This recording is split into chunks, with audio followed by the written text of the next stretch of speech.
Hi everyone, it's Lisa. I'm broadcasting on behalf of the Paris Bourbon County Library, and we have a fun new craft today, something that I've not tried before, but it is so easy that I'll definitely be trying it again.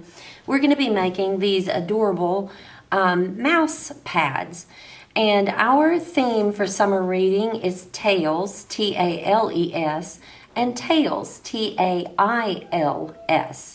So we're going to be using periodically throughout our crafts throughout the summer some animal motifs. And I have chosen this. This is actually a fat square from Walmart, this fabric is.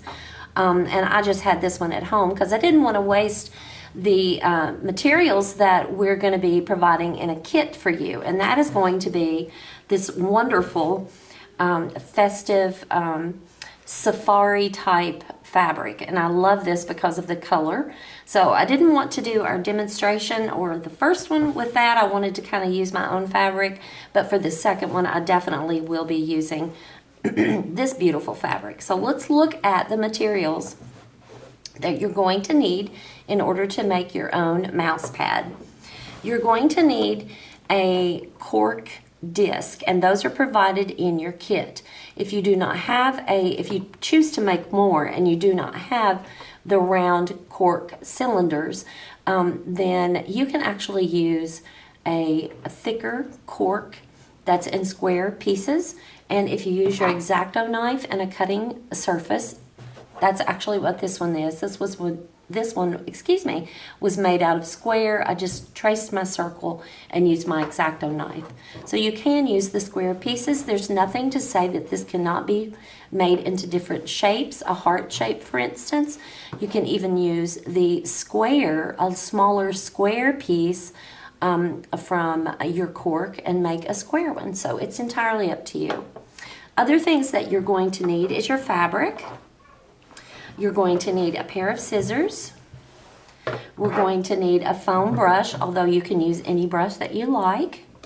We're going to be using Mod Podge, which we use quite a bit here.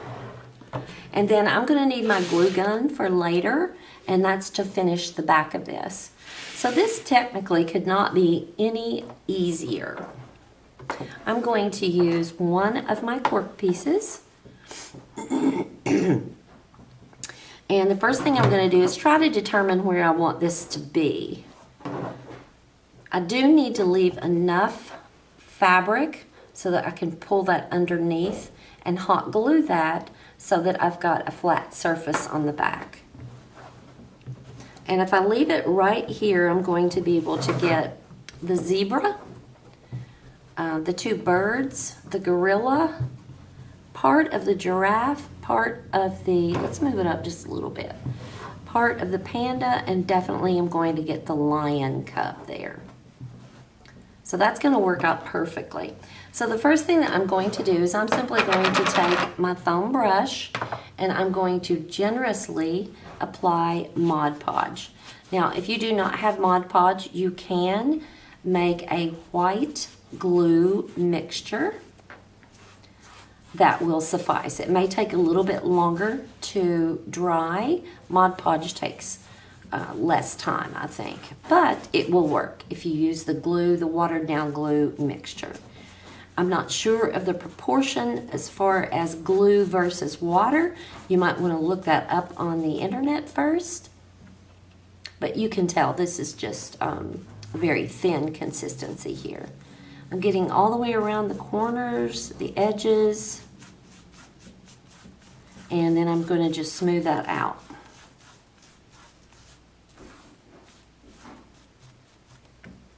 And how quick was that? Now I'm going to lay this down on top of it and try to get my image as I mentioned. So I wanted to get part. Yes, that's perfect. Now I can take my hands, and even if I've got any wrinkles in my fabric, I don't need to iron it in advance. If I just take my hands and push that down, making sure I get all the way around the edges there. Now I'm to the point where I can turn it over, press it down. Now we know it's not dry yet, but what I am going to do is take my scissors and I'm going to give myself about an inch distance from the disc, and I'm going to cut a circle out.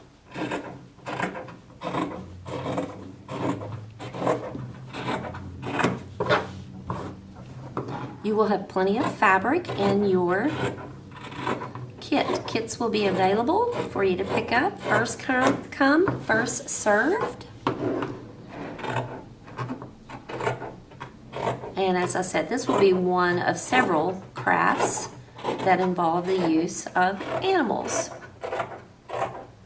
or animal print. Okay, so there's what we started with. You can see that is a nice surface. That is going to be beautiful. And then now I'm going to do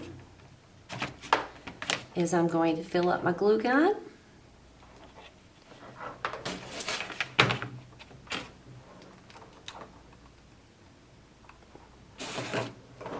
And along my edge,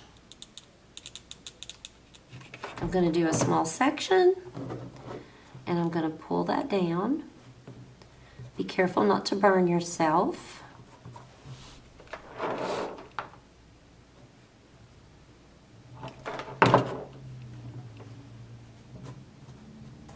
Now this is going to leave kind of a raw back.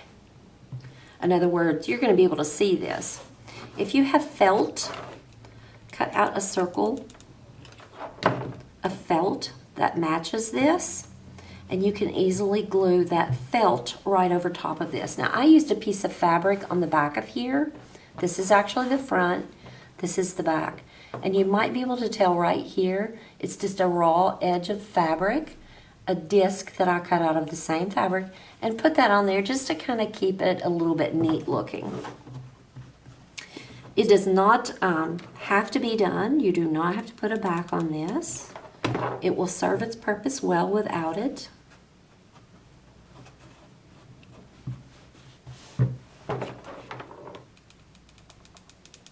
If you have any of those little finger protectors, I bought some, but I did not bring them into work today. Those will help you as well not to burn yourself.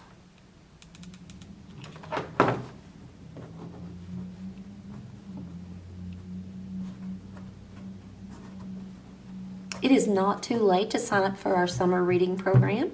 You can get more information by calling the library, or you can get online to our Bean Stack website, and that will actually help you register any adults or any children in your family that would like to participate.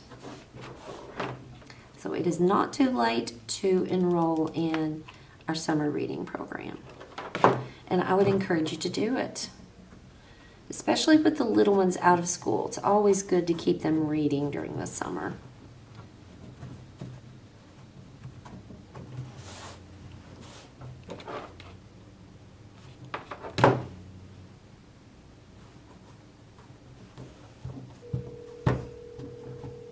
Now you can feel free to go through and trim up some of your edges if you want to, but I'm okay with the way this is, because specifically it's going to be on the back side. Nobody's ever going to notice that.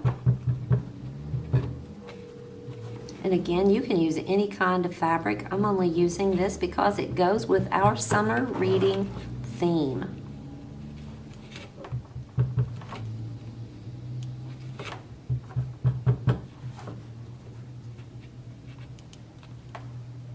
And one or two more little glue places here, and I'm going to turn this over and let you see how beautiful this is going to look.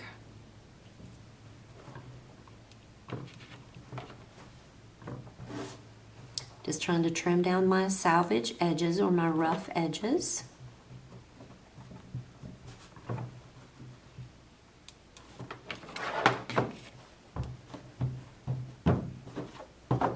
And there we go. And there is our beautiful, it's much prettier than this one. Beautiful, can you see that? Mousepad. Again, you can coordinate these with any colors of fabrics that you like, any types of fabrics for the most part that you like as well.